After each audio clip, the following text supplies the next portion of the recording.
There's something so beautiful about being an artist, which I believe that we all have the ability to be an artist when we really tap into who it is that we are. But to be an artist is to see the world in color. You see the world as a rainbow. Everything has so many varying perspectives, and that and it's beautiful. I am an artist, and like so many other people, and I call myself an artist. I've always been in the art world, whether I've painted, done poetry, written songs, sung, acted, danced, spoke, like whatever the case may be. Art has always been such a big portion of my life. And so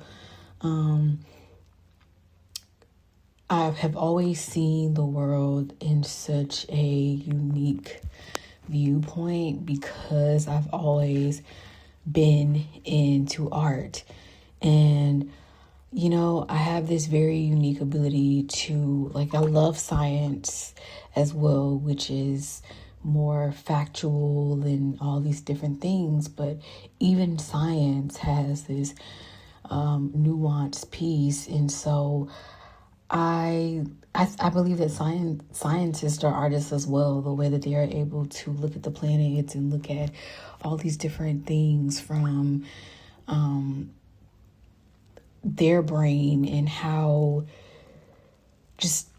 they discover and how they want to discover and question all these different things, right?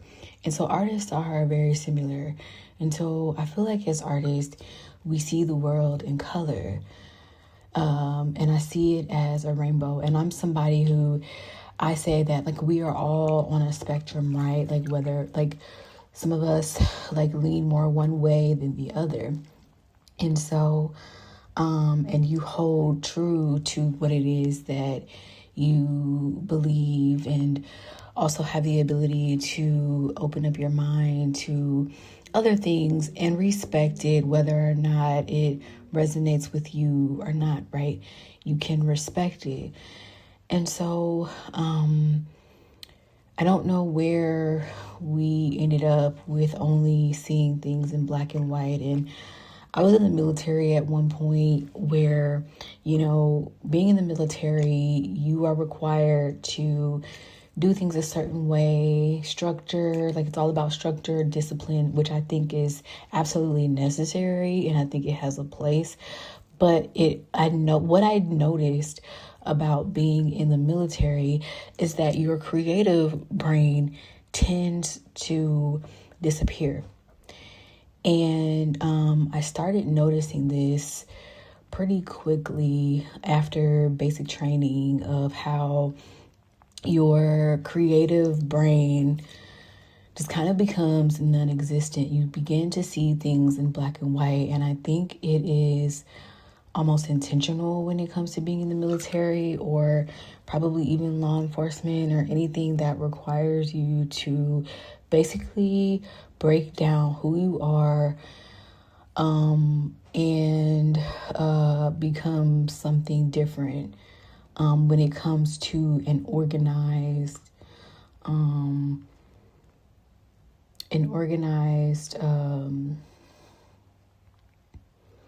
I don't know what you want to call it, but something that, like, when it comes to like a specific organized way of being, right?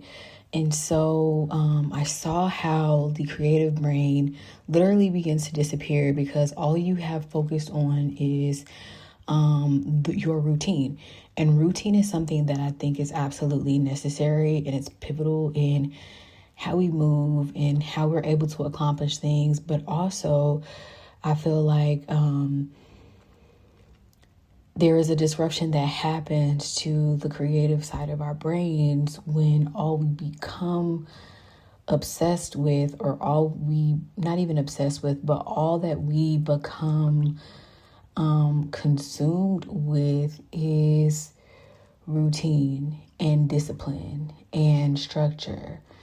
And I've seen it with people who have been in the military for 20 plus years, of how, it's difficult for them to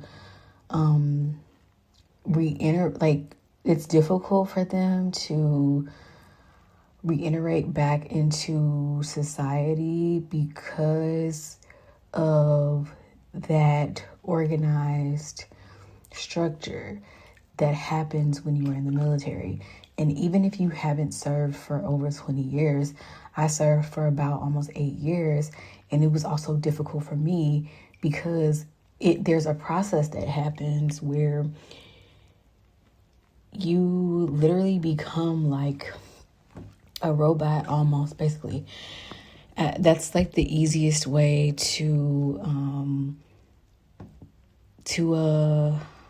that's the easiest analogy that I can give, is that you become like a robot. So the structure, the discipline, the routine is all that you become to know. It's all, because even within the military, you're used to waking up at a certain time where your body just naturally wakes up at that time or before.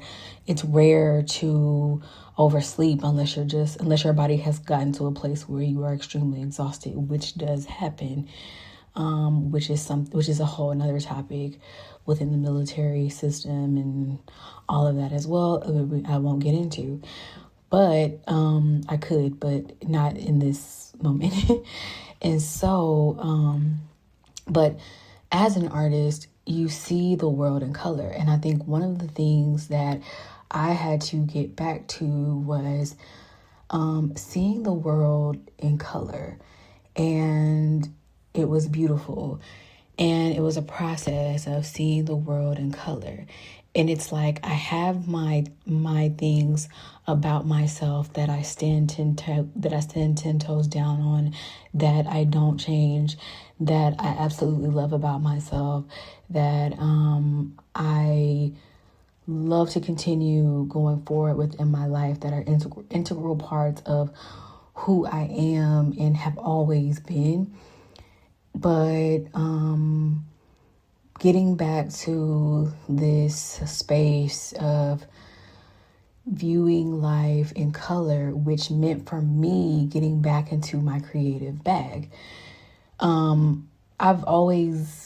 Somehow, even though I noticed how the creative part of my brain was slowly dwindling, and it was a process to really bring it fully back to the forefront, I never lost my ability to look at all perspectives. And so I'm grateful for that. That's one thing that I'm always grateful for. I've always had the ability to look at every single perspective within something and see it all. So for example, right, if you're looking at a situation where I don't know, I'll just use my own. So for example, if you're dealing with friendship breakups, I was thinking about this the other day, because friendships have been one of those things that, especially as of late, that I'm very intentional on, and I understand why, right? So let's say let's say you are dealing with deciding whether you want to continue forward with a friendship that you've had for a few years, and you're noticing that there's an imbalance, right? And so the perspectives of this, and I say for me, I can look at the entire perspective and be like, okay, I see that there is an imbalance, that I may be putting more into this friendship than the other person. Okay, that's one perspective. Another perspective is this other person has a lot going on with their life, okay? Another perspective is, are either one of us prioritizing this friendship in the way that is really needed? Another perspective is, they don't like me. Another perspective is, I don't like them. Another perspective is, we're wasting our time. Another perspective is, this friendship is worth saving. So how do we navigate and save our friendship? One perspective is, we may be drifting apart, but that doesn't mean that the friendship needs to necessarily end. Another perspective is whatever. And so right there's already about 7, 8 perspectives that are right there. And so that's what I mean by seeing things in color. It's not just one perspective or another. It's the same thing with anything else. Whether or not it genuinely resonates with you or not, you're able to respect the perspective regardless, right? And so I think one thing, right now we're in a moment in history where we are so divided. And I've been in this place where I grew up in the 90s. I am a 90s kid. But I have always just been even though I grew up in the 90s as a 90s kid, very aware of what the 90s was about in the way that I could as a kid, and I cherish it so much of being of growing up in the 90s. But right now in this moment of my life, I am kind of recreating this whole 90s, early 2000s effect as an adult. Because the 90s, early 2000s, even though there has always been a divide, right? And so we're in this moment right now in history where we see how there is a divide, right? Because of everything that is going on politically, economically, spiritually, all the things, right? And so,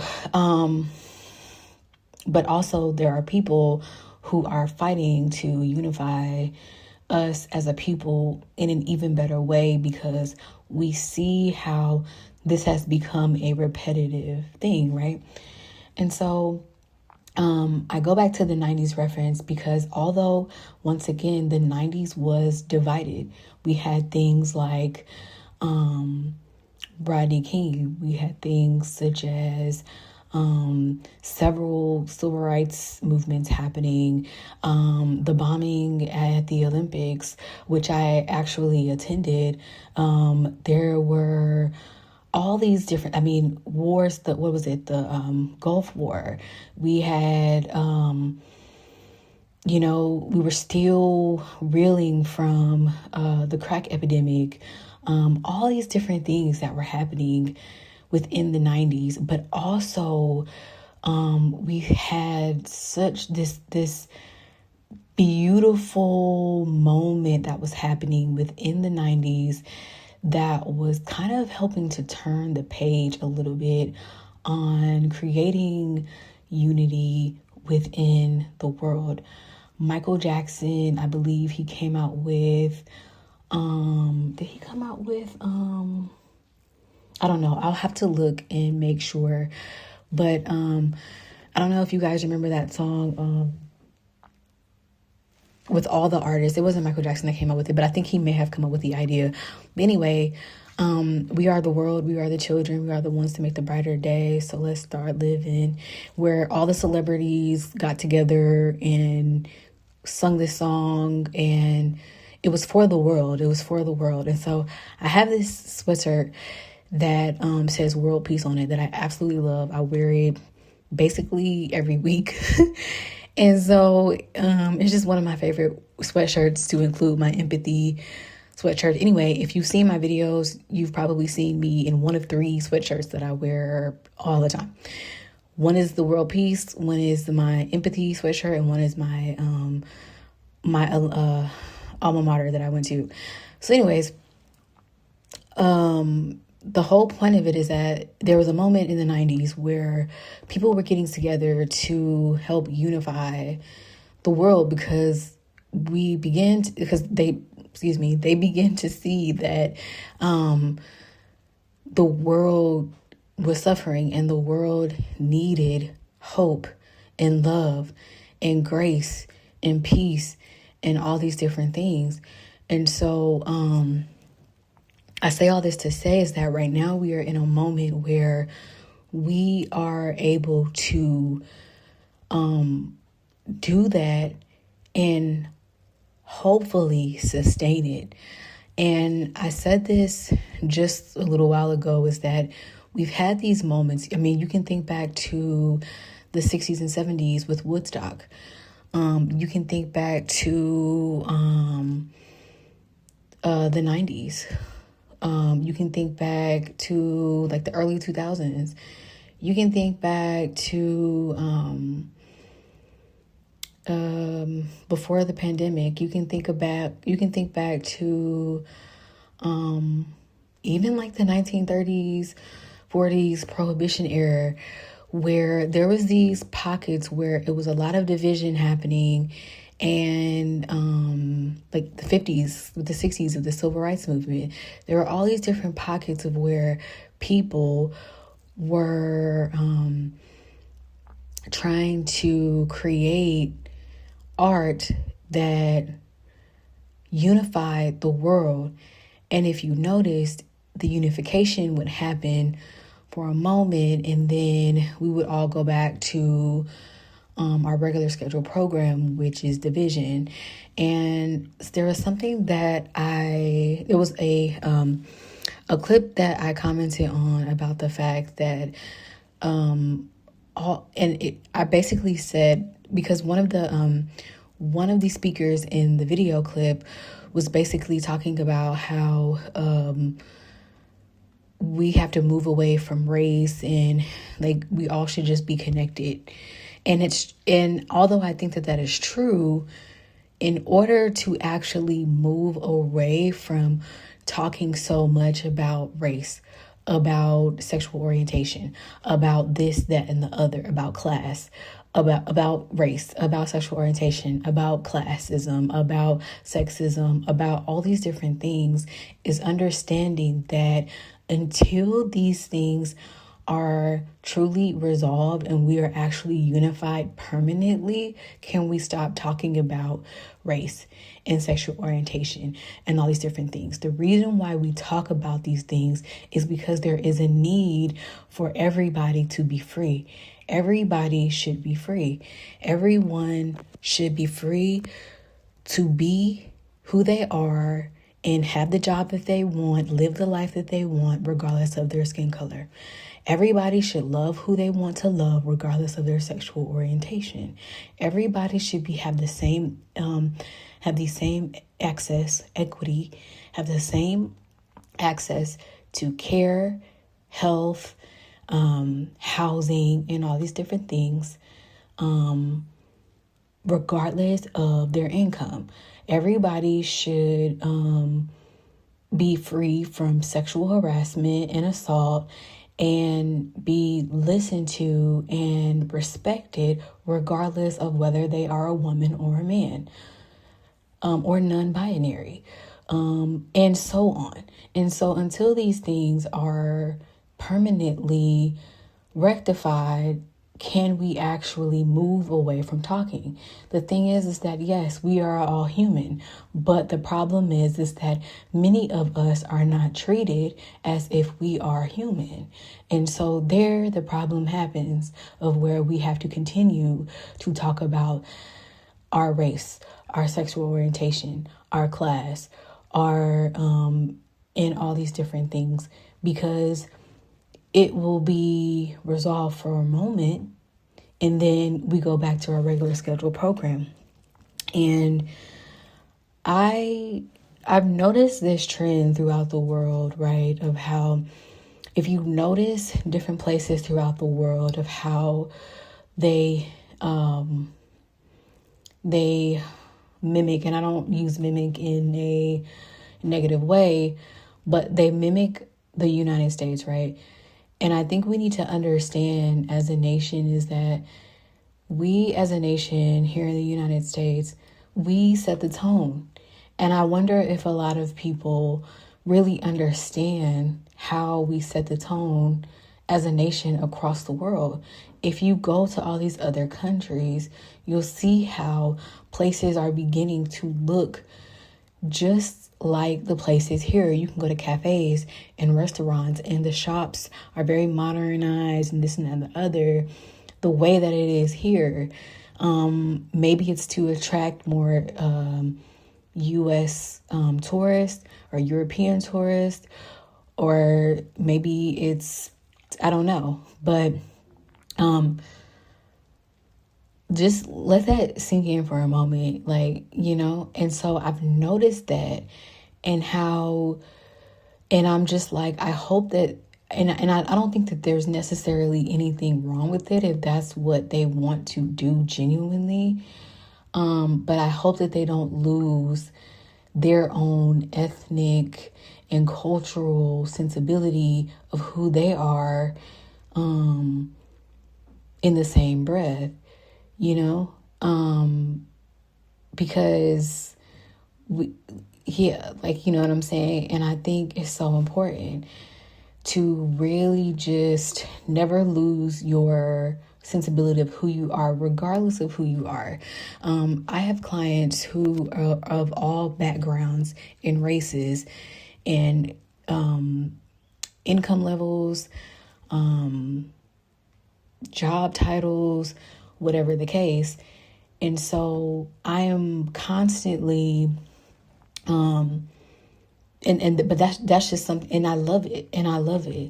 And also I make sure to do specific things for people within specific backgrounds, because I understand that there is a need for that, because these specific groups are behind, which I am a part of these specific groups. Like, I am a part of the LGBT community. I am a Black and brown woman, etc., etc. And so I ensure that all backgrounds are represented within my business, and making sure that I provide spaces for these specific groups without separating myself, because I don't believe in separation. I truly believe that we as a people, and by a people I mean all humans on this earth, are connected, and that we should treat each other as such, right? And so as an artist, I see the world in color, and I see all the varying perspectives, and I see how even with some of my white clients, they have talked about how their upbringing, of how their families have talked and may have been perpetuating ideology that is divisive, and how they decided to change the narrative, or how they grew and they learned to not be divisive, and whatever the case. And same with Black people. I've seen Black people who are divisive, but I also understand why, because of the history and what has happened to us as a people within this country, and so on. And so, but I think the key is that you can't get stuck too much in that to where it inhibits your ability to move forward, because You never know who can be that life-saving person for you, regardless of who they are, whether, you know what I'm saying? And right now in this world, like right now in this moment, you know, trans people are being attacked when it comes to healthcare and their healthcare needs, which is not okay. You don't have to agree, but nobody should be turned away from getting the healthcare needs that they need. That's ridiculous. Same thing with being LGBT. I remember when I was in the military, don't ask, don't tell was still very much in effect. And to be a woman that loves women and to experience that and to feel like I couldn't even really talk about my love life like that, except with a very small few group of people, was kind of crazy. And so now, you know, thank goodness, like, you know, lesbian and gay marriage is protected, but at any point it could not be. And so, and it's just like you have people of all races, of all sexual orientations, of all creeds, of all class levels, economic levels, who are working within the space to help people, even those that hate them, that hate us. And that says so much. That says so much. And so, an artist views in color. And I think it's so beautiful. And that is something that I hope that we learn as a world to adopt. And especially here in the United States, like, I love and going back to the 90s, I mean, I think about how we had so much access to all these different books and even topics of conversation, and how in so many areas within the United States is being attacked. And so think about that, and think about how, I don't know. And I think sometimes people forget. Their own experience growing up and don't realize that they have become so hardened, and that they have lost their ability to see in color. And we all, especially as adults, should just seek to regain that back, is to see your world in color versus just black and white, because it's so much more deeper than that. And I feel like when you see the world in color, you never miss the magic that is actually happening around you. Because I think of Harry Potter, right? Of how the muggles they just saw everything in black and white. So when they saw magic, it was scary to them, because I think they forgot about the magic. It's the same thing when it comes to, you see the movies about the kids who believe in Santa, and they grow up and forget, and they don't believe in Santa anymore. And, you know, and so I don't know. I think basically, metaphorically, figuratively, maybe even realistically, we should all begin to believe in magic and Santa Claus again. You know what I'm saying? Whether Santa Claus is real or not, don't know. But what I do know is that the world is way more colorful than we think. And yes, open your mind to living in color. Yeah. Just like the TV show, In Living Color. There we go. They was on to something. But anyways, have a beautiful day, and Namaste.